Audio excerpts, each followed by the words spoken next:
camera glides slowly over the dark canopy of Codfish Island at twilight.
Female Kakapo faces a dilemma. She must leave to feed, but her chicks are vulnerable.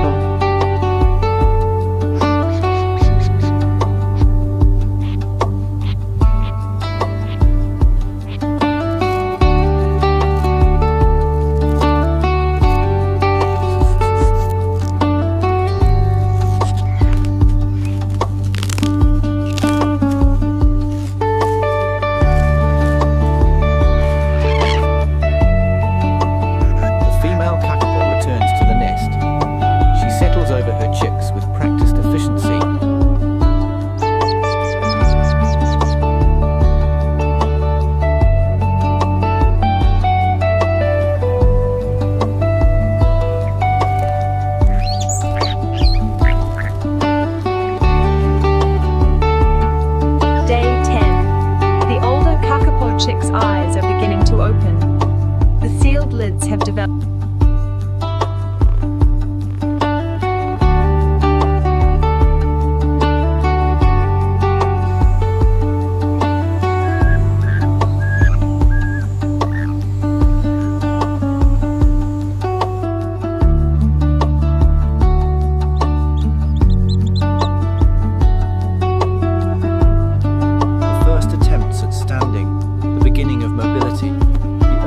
Steps toward the independence it will need to survive.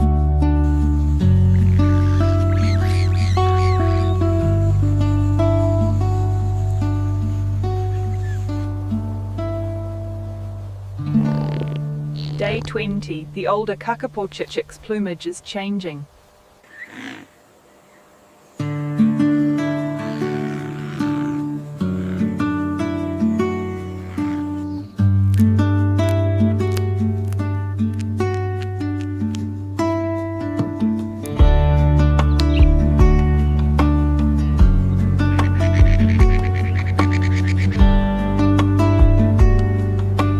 Learning about movement, about pursuit, about the living things that share its forest world.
lesson in foraging, clumsy but earnest.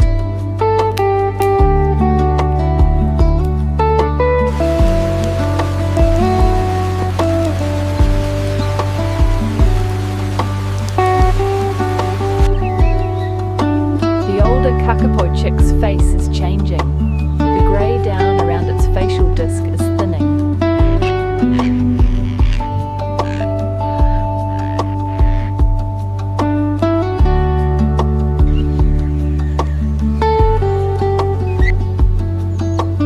The chick extends one wing experimentally, stretching it outward.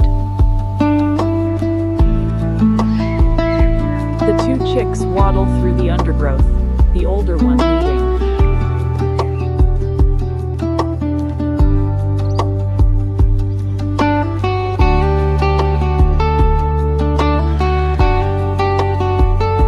Day 56.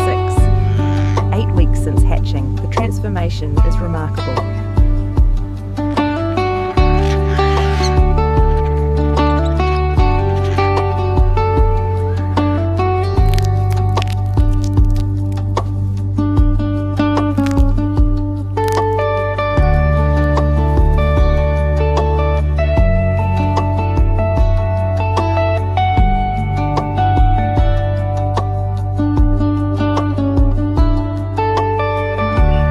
The older Kakapo chick's plumage is now predominantly green.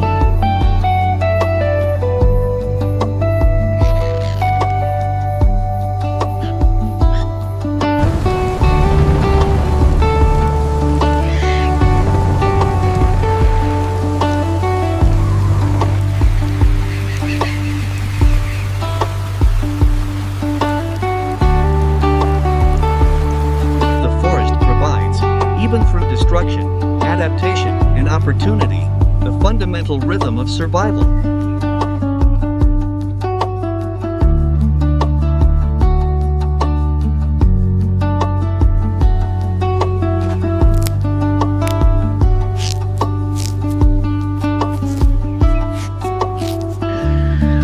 The female feeds the younger chick, then calls again, but the older chick does not come. It has found its own food.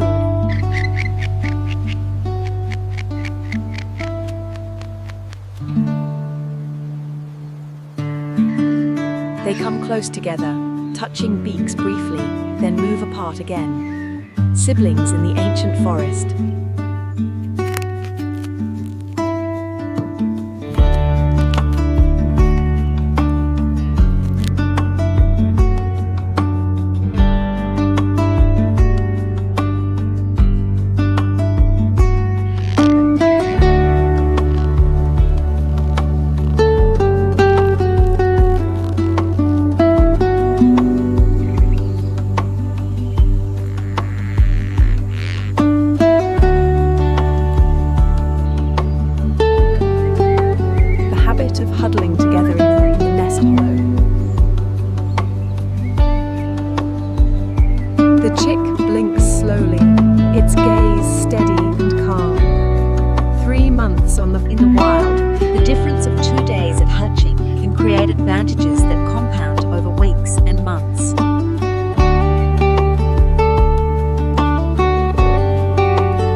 given everything to these two chicks.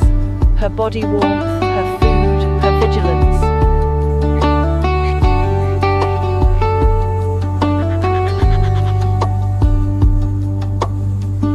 Rocks focus to reveal the older Kakapo chick sitting motionless 2 meters behind. The chick is so still and so well camouflaged. An entire foraging routine executed independently in darkness.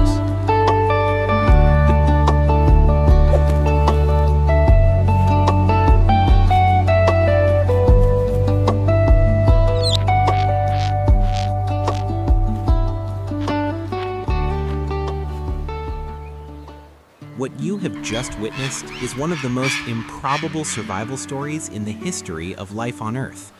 The Kakapo, Strigops habroptilus, is the world's only flightless parrot.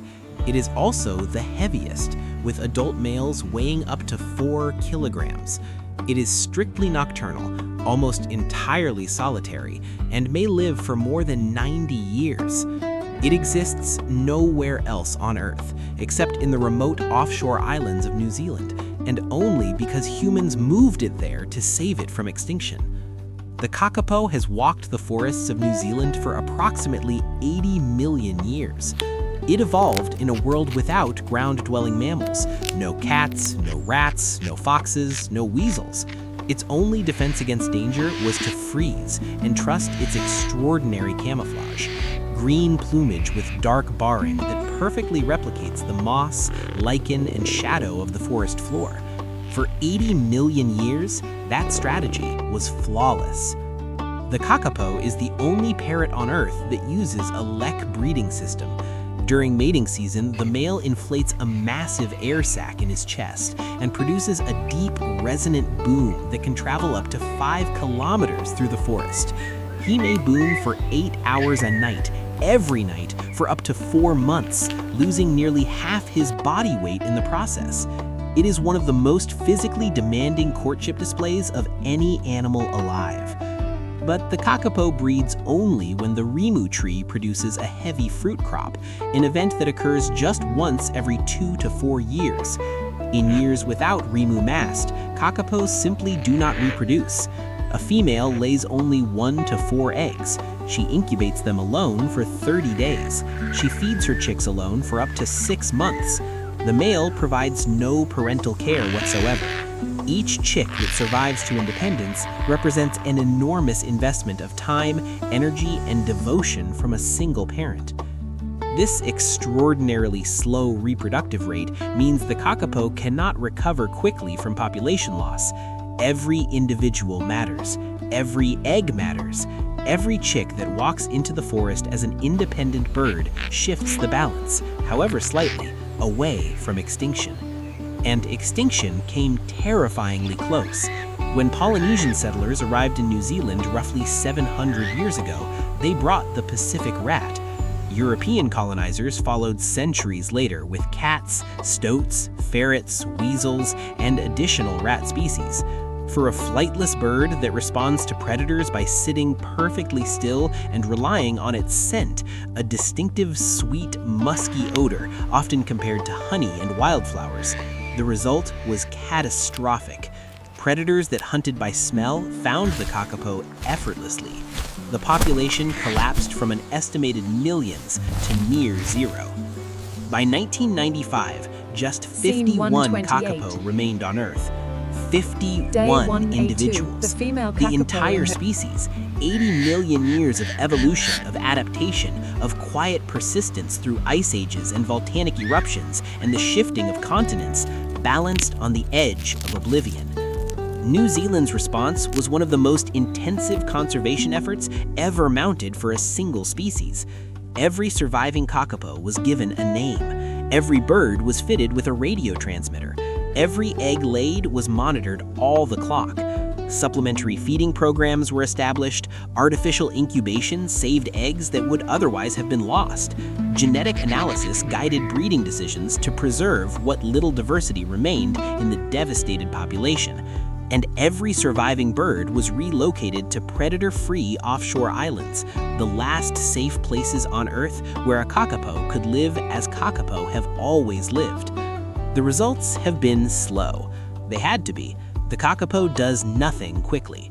From 51 individuals in 1995, the population has grown to approximately 250 birds. Each breeding season, occurring only in Whenua mast years, is treated with the urgency of an emergency. A successful season may produce 30 or 40 new chicks. A failed season produces none. There is no margin for error. The kakapo remains critically endangered. 250 individuals is not a safe number for any species. A single disease outbreak could be devastating. The accidental introduction of a predator to one of the sanctuary islands could undo decades of work overnight, and climate change threatens to disrupt the Whenua mast cycles that the kakapo's entire reproductive strategy depends upon, a disruption that could silence the booming calls for years at a time. But the kakapo endures. It has endured for 80 million years, not through speed, not through aggression, not through flight, but through patience, through camouflage, through the quiet, stubborn persistence of a bird that simply refuses to disappear. The kakapo cannot fly. It was never meant to. It was meant for the forest floor, for the moss beneath ancient trees, for the cool darkness of a New Zealand night, for the slow rhythm of a life measured not in years, but in centuries. It asks only for a forest without predators, a Whenua tree heavy with fruit, and the warm earth of an island where it can walk in safety. Whether it continues to find these things depends entirely on us. Hello, thank you for watching this video. If you enjoy it, please give me a like and subscribe so I can create more great videos.